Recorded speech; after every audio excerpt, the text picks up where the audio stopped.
నమస్తే, welcome to IBTV. CPI జాతీయ కార్యదర్శి డాక్టర్ కె నారాయణ బీజేపీపై ఘాటు విమర్శలు చేశారు. బీజేపీ ప్రాంతీయ పార్టీలకు అభయహస్తం కాదని, భస్మాసుర హస్తమని ఆయన వ్యాఖ్యానించారు. హైదరాబాద్లో విడుదల చేసిన వీడియో సందేశంలో మాట్లాడుతూ తెలంగాణ బీఆర్ఎస్ ఉదాహరణే దీనికి నిదర్శనమని, బీజేపీ దగ్గర కావడం వల్లే ఆ పార్టీలో చీలికలు వచ్చాయని, కవిత సస్పెన్షన్ విభజనకు కారణం బీజేపీ అని ఆరోపించారు. తమిళనాడులో అన్నా డిఎంకే, మహారాష్ట్రలో శివసేన, ఎన్సీపీ పార్టీలను బీజేపీ ఇలా బలహీనపరిచిందని గుర్తు చేశారు. చివరికి బీజేపీ దగ్గరయ్యే ప్రతి పార్టీ కనుమరుగవుతుందని హెచ్చరించారు. ఆంధ్రప్రదేశ్లో పవన్ కళ్యాణ్ నేతృత్వంలోని జనసేన కూడా ఇలాగే బలహీనపడే పరిస్థితి ఉందని ఆయన జోస్యం చెప్పారు.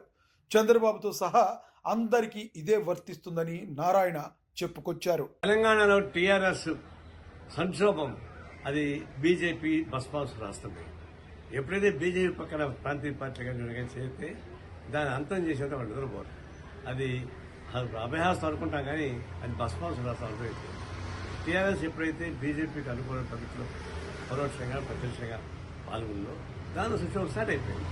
అదే పరాకాస్తే ఇప్పుడు కవిత దిగుబాటు, ఆ కవిత దిగుబాటు అది సస్పెన్షన్ పార్టీ రెండుగా చీడిపోయిన ప్రభావం వచ్చింది.